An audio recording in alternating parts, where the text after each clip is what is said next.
जो एजेंसियां जांच कर रही हैं उनके खिलाफ श्री इमरान प्रतापगढ़ी। धन्यवाद सभापति महोदय, आपने मुझे आम बजट पर बोलने का मौका दिया। Sir my time. नहीं, pause my time Shri Imran Pratapgarhi कहा गया है।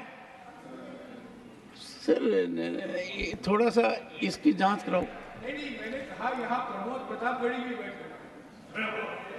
ये आपसी मामला है, ये खत्म होने वाला नहीं है मेरे से।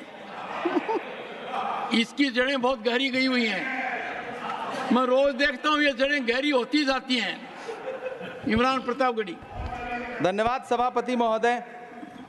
83 मिनट 71 बार थपथपाई गई मेज, 14,417 शब्दों का बजट भाषण और उस बजट में अपने लिए राहत तलाशती मिडिल क्लास की हैरतजदा आंखें।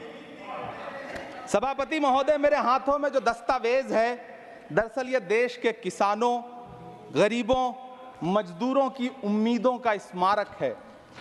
ऐसा लग रहा है जैसे वित्त मंत्री महोदया ने बजट नहीं तैयार किया है बल्कि प्रधानमंत्री जी की मन की बात का संकलन तैयार किया है। टूटा हुआ लश्कर का भरम देख रहे हैं, टूटा हुआ लश्कर का भरम देख रहे हैं और जिल्ले इलाही के करम देख रहे हैं। ताकत का नशा अक्ल पे हावी है तुम्हारी, तुम देख ना पाओगे जो हम देख रहे हैं। वित्त मंत्री महोदया ने इस बजट में महंगाई पर सिर्फ 10 शब्द बोला है। जिस देश में टमाटर 100 रुपए किलो बिक रहा हो। सभापति महोदय, मेरा टाइम पॉज करें और बार बार इंटरप्ट करने को या तो मना करें। हाँ बोले, कृपया बोले। सभापति महोदय, वित्त मंत्री महोदया ने इस बजट में महंगाई पर सिर्फ 10 शब्द बोले हैं। जिस देश में टमाटर 100 रुपए किलो बिक रहा हो उस देश की वित्त मंत्री के पास बजट में महंगाई पर बोलने के लिए सिर्फ 10 शब्द है। डीजल, पेट्रोल, आटा, चावल, दाल, सब्जी की महंगाई का तो कोई जिक्र ही नहीं। सावन चल रहा है तो प्याज और लहसुन का दाम पूछना तो शायद पाप होगा। मैंने तो यह भी सुना है कि वित्त मंत्री जी जो चीज खुद नहीं खाती हैं उसके दाम से उनका कोई लेना देना नहीं होता। लेकिन इस बार बजट पेश करने के लिए पार्लियामेंट आने से पहले वित्त मंत्री जी ने दही और चीनी खाई थी।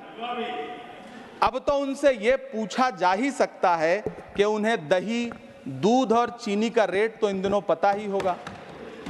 क्या उसे सस्ता करवाएंगी या नहीं सस्ता करवाएंगी? अगर पता है तो कृपया सस्ता करवाइए, क्योंकि इसी चीनी ने अमेठी में एक मंत्री महोदया का राजनीतिक कैरियर कड़वा कर दिया। सभापति महोदय, अपने शीश महलों में बैठे हुए सरकार के सांसद और मंत्री कह रहे हैं कि महंगाई कम हो रही है। संसद की कैंटीन से बाहर निकल करके एक चाय का कप खरीदिए, तब समझ में आएगा कि महंगाई कम हो रही है या बढ़ रही है। किसी एक दिन अपनी किसी मजदूर की तरह अपनी दिन भर की दिहाड़ी लेकर के बाजार जाइए और अपने बच्चों के लिए राशन खरीदिए, तब पता चलेगा कि महंगाई कम हो रही है या नहीं हो रही है। यहां बैठ करके बड़ी बड़ी बातें करना आसान है। ये चूनर धानी धानी भूल जाते, ये पुरवा की रवानी भूल जाते, जो आकर 4 दिन गांव में रहते तो सारी लंतरानी भूल जाते।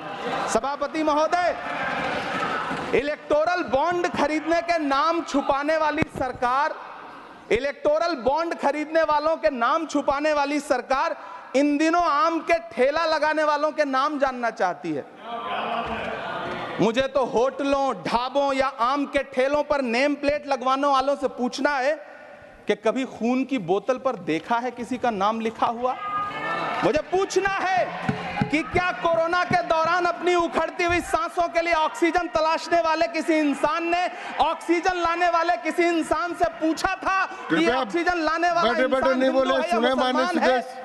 मुझे पूछना है कि लावारिश लाशों के लिए कोरोना में कांधा देने वाले, चिताओं के लिए लकड़ियां सजाने वाले किसी इंसान से पूछा गया था उसका नाम, उसका मजहब? लेकिन इन दिनों पूछा जा रहा है। सभापति महोदय, अफसोस देश के प्रधानमंत्री जी ने कभी न टूटने वाली चुप्पी ओढ़ ली है। सभापति महोदय, जनता ने 63 सीटें कम क्या कर दी, ये सरकार तो अमृतकाल का नाम लेना ही भूल गई। ये भूल गई है अमृतकाल को, ये भूल गई है मनरेगा को, ये भूल गई है मौलाना आजाद नेशनल फेलोशिप को, ये भूल गई है मणिपुर को, ये भूल गई है महाराष्ट्र को। मुझे गर्व है कि मैं राज्यसभा में महाराष्ट्र का प्रतिनिधित्व करता हूं। महाराष्ट्र जो देश की आर्थिक राजधानी है, जो टोटल कॉर्पोरेट टैक्स का 40%, इनकम टैक्स का 32% और जीएसटी का 20% इस देश को देता है, उस महाराष्ट्र के लिए इस बजट में एक शब्द नहीं है। आप बैठ जाए। सभापति महोदय, आखिर महाराष्ट्र से किस बात का बदला लिया जा रहा है? महाराष्ट्र में लोकसभा चुनाव में बाबा साहब अम्बेडकर के संविधान को बचाने के लिए वोट क्या कर दिया? प्रधानमंत्री जी तो महाराष्ट्र से बदला लेने पर उतर आए। अब तो शायद उन्हें याद भी ना हो यवतमाल का वो दाभड़ी गांव जहां 20 मार्च 2014 को वो किसानों के साथ चाय पर चर्चा करने गए थे और उनकी किस्मत बदलने के सपने दिखाए थे।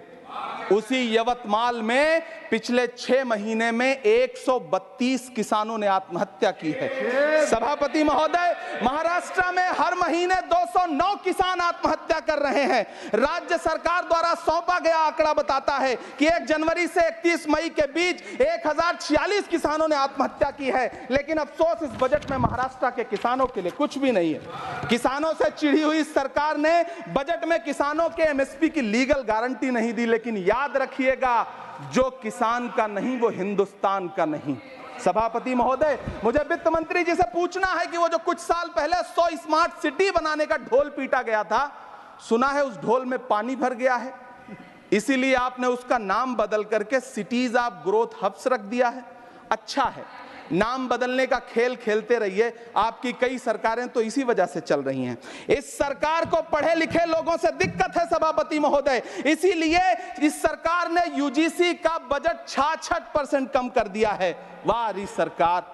सभापति महोदय, मैं वित्त मंत्री जी के संज्ञान में लाना चाहता हूं कि किशनगंज में एएमयू सेंटर के पास 224 एकड़ जमीन है। यूपीए सरकार ने सोनिया गांधी जी की अगुवाई में 136 करोड़ रुपए एएमयू किशनगंज सेंटर के लिए सेक्शन किए थे। लेकिन आपकी सरकार ने पिछले 10 साल में उस 136 करोड़ में से सिर्फ 10 करोड़ रुपया रिलीज किया है। 1.5 करोड़ की आबादी वाला सीमांचल बेहतर शिक्षा के लिए उस सेंटर की बाट जोह रहा है। मेरा आपसे सवाल है कि इस सेंटर का बाकी पैसा आप कब रिलीज करेंगे? मुझे उम्मीद है वित्त मंत्री महोदया जवाब जरूर देंगी। सीमांचल उसी बिहार में आता है जिसकी बैसाखी के सहारे आपकी सरकार चल रही है। वहां के लोगों को एम्स की जरूरत है। महानंदा और कोसी से होने वाली बाढ़ की तबाही को रोकने के लिए बांध बनाइए, सीमांचल के साथ सौतेला व्यवहार बंद करिए। इकोनॉमिक कॉरिडोर बनाने से किसी राज्य का विकास नहीं होगा, विकास होगा स्वास्थ्य और शिक्षा के बुनियादी मुद्दों के लिए बजट देने पर। सभापति महोदय, एक तरफ तो इस बजट में पीएम आवास योजना के तहत 3 करोड़ अतिरिक्त मकान देने की घोषणा है और दूसरी तरफ लखनऊ के अकबर नगर में 1280 वो मकान हैं जिन्हें रिवर फ्रंट बनाने के नाम पे बुलडोजर से जमींदोज कर दिया गया। सभापति महोदय, लोग चीखते रहे, बच्चे बिलखते रहे, वसुधैव कुटुंबकम का नारा लगाने वाली सरकार इंसानों के घरौंदे उजाड़ कर जश्न मना रही है। सभापति महोदय, मेरा बहुत भावुकता के साथ देश के प्रधानमंत्री से सवाल है कि इन उजड़ते हुए मकानों और बेघर होते हुए घरों को देख करके आपको नींद कैसे आती है, आप सो कैसे पाते हैं? मेरा सवाल है इस देश के प्रधानमंत्री से, या तो लोगों के घरौंदे उजाड़ना बंद करिए या फिर करोड़ों मकान बनाने की झूठी घोषणाएं करना बंद करिए। यह बजट झूठ का पुलिंदा है। यह बजट आपके पिछले साल के बजट का कट कॉपी पेस्ट है। यह बजट हमारे चुनावी घोषणा पत्र की नकल करने की एक बेईमान कोशिश है। लेकिन कहावत है ना कि नकल के लिए भी अकल चाहिए। मेरे हाथ में एक तरफ न्याय पत्र है जो हमारा है और दूसरी तरफ अन्याय पत्र है जो आपका है। इस सरकार को आलोचना सुनने की आदत नहीं है सभापति महोदय। जब आप इनसे सवाल पूछिए तो ये कहते हैं कि आप बताइए 70 साल में आपने क्या किया है। मैं तो इस सदन में कहना चाहता हूं सभापति महोदय कि हमसे 70 साल का हिसाब मांगने वालों, जो सरकार अपना चलाया हुआ 2000 का नोट 7 साल नहीं चला सकी, वो हमसे 70 साल का हिसाब मांगती है। सभापति महोदय, मैं अंत में आपसे यह कहना चाहता हूं, यह बजट बैसाखी पर टिकी हुई सरकार का कुर्सी बचाओ बजट है। इस बजट में राज्यों के साथ, किसानों के साथ, नौजवानों के साथ, महिलाओं के साथ, देश के मिडिल क्लास के साथ अन्याय किया गया है और इस अन्याय का खामियाजा आपको महाराष्ट्र, हरियाणा और झारखंड के चुनाव में भुगतना पड़ेगा। सभापति महोदय, इस सरकार ने नोटबंदी लगाकर देश की आम जनता की पूंजी छीन ली। बैठे नहीं बोले, कृपया टैक्स लगा करके छोटे व्यापारियों के कारोबार छीन लिए, पेपर लीक करवा करके युवाओं की आंखों से नौकरी के सपने छीन लिए, अग्निवीर लाकर देश के जवानों की उम्मीदें छीन ली, बुलडोजर लगाकर लोगों के आशियाने छीन लिए, महंगाई लाकर देश की जनता की थाली से निवाले छीन लिए और नारा लगाया कि हम तो सेवक हैं, 18-18 घंटे काम करते हैं। इन्हीं लोगों के लिए किसी ने शेर कहा है कि जो सच और झूठ में दूरी है वो दूरी समझते हैं, सियासी हाकिमों की हम भी मजबूरी समझते हैं, वो अपना हक समझते हैं निवाला छीन लेने को, डकैती को बहुत से लोग मजदूरी समझते हैं। हमें पता है कि कैसी मजदूरी की जा रही है। सभापति महोदय, मैं यहाँ खड़ा होकर के अंत में आपसे कहना चाहता हूँ कि इस बजट में तमाम राज्यों के साथ अन्याय किया गया है, इस बजट में युवाओं के साथ अन्याय किया गया है, महिलाओं के साथ अन्याय किया गया है और खास तौर से महाराष्ट्र के लिए कुछ नहीं रखा गया है। महाराष्ट्र बाढ़ से जूझ रहा है, पानी बरसने से वहां 1500 से ज्यादा लोग मारे गए हैं। उस शहर को, उस राज्य को 4000 करोड़ के पैकेज की जरूरत है ताकि जो फसलें बर्बाद हुई हैं लोगों को राहत दी जा सकी। लेकिन अफसोस, इस बजट में महाराष्ट्र के लिए ऐसा कुछ भी नहीं है। मैं आखिर में यह कहना चाहता हूं कि पिछले 7 दिन से इस बजट का बड़ा ढिंढोरा पीटा जा रहा है, इसे महान बताया जा रहा है, लेकिन कौन महान बता रहा है? सत्ता पक्ष के लोग, उन्हें तो बताना ही है, क्योंकि मैं अवध क्षेत्र से आता हूं, प्रतापगढ़ से, नीरज भाई भी अवध और पूर्वांचल से आते हैं। वहां एक कहावत है कि बिटिया की तारीफ किसने की? बिटिया की महतारी ने, यानी कि बेटी की प्रशंसा किसने की? मां ने। तो इस बजट की तारीफ सत्ता पक्ष करे तो करेगा ही, लेकिन विपक्ष के एक भी सांसद से आप पूछिए कि क्या उसके राज्य को कुछ मिला है, तो वो ये कहेगा कि नहीं, कुछ भी नहीं मिला है। बहुत बहुत धन्यवाद सभापति महोदय, मुझे आम बजट पर अपनी राय रखने के लिए धन्यवाद। श्री अब्दुल बहाव, श्री अब्दुल